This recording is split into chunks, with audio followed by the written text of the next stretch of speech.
Personnes vivant avec albinisme, soins de santé spécifiques. C'est un dimanche de 1er mai comblé pour les enfants des orphelinats Sadaka et Maïcha Fok. Les personnes vivant avec albinisme regroupées au sein de l'Organisation pour le bien-être des albinos ont de quoi espérer, pendant que celles vivant avec handicap peuvent désormais se sentir soulagées. J'ai dit grandement merci à Madame Titiane parce que c'est pas facile de porter aussi un choix sur les albinos. Cette baume aux douleurs de ces nécessiteux est l'œuvre de la Fondation Titiane Mbouyi à l'occasion de sa sortie officielle à Lubumbashi. Titiane Mbouyi, du nom de son initiateur, est une organisation humanitaire à laquelle on devra désormais s'habituer, tant son rayon d'action s'ouvre sur le soutien et l'engagement dans les actions visant le bien-être social et la restauration de la dignité des personnes socialement exclues.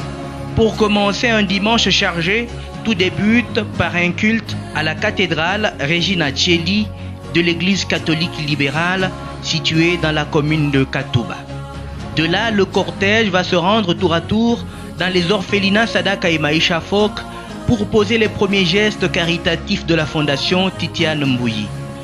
À Sadaka, c'est au total 40 enfants qui y sont pris en charge et qui bénéficient d'un lot important de vivres, à savoir farine, braise, huile végétale et j'en passe, de quoi résoudre leurs problèmes en alimentation pendant plusieurs jours.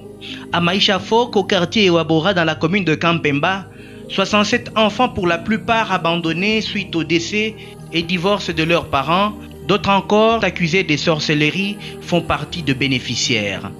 C'est en tout cas cette catégorie d'enfants qui aura désormais de quoi manger grâce au geste de charité de la Fondation Titiane Mbouyi.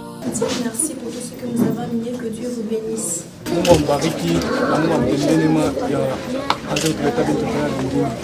Après cette ronde, 50 enfants venus de ces deux orphelinats, de membres des associations partenaires à la Fondation, dont les personnes vivant avec handicap, celles vivant avec albinisme, des filles mères et des veuves qui vont participer à la présentation du comité de la Fondation Titiane Mbouyi dans la salle polyvalente du centre Aropé. La cérémonie est d'une haute portée humanitaire.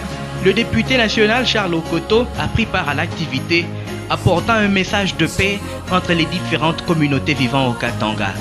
Il a promis de soutenir la Fondation en vue de l'élargissement de ses actions de charité. Titiane Mbouyi a été couronnée en mars 2022 femme du mois pour son soutien aux personnes vulnérables. Là, j'œuvre seule. Je n'ai pas encore de donateur. Dans notre sortie officielle, nous lançons justement un appel à toute personne de bonne volonté, aux autorités tant nationales que tant provinciales que nationales, à nous venir en aide pour que nous soyons en mesure d'atteindre les objectifs que nous nous sommes assignés. Les jeunes filles, nous les recadrons plutôt parce que la plupart d'entre eux, nous nous occupons principalement des jeunes filles plus ou moins mineures ou bien qui n'ont pas encore 25 ans.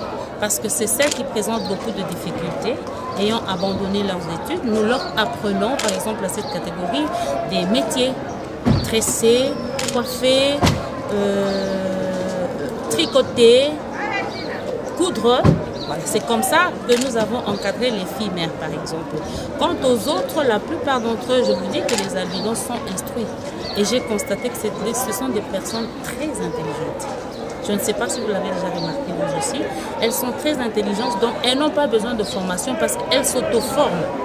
Eux ont des besoins comme ils les ont présentés là-bas, des besoins d'ordre principalement pour leur peau parce que c'est ça qui leur cause un grand problème. Dès que la peau est atteinte, ça les mène souvent à la mort. Grâce à sa fondation, elle veut transformer les souffrances en bonheur.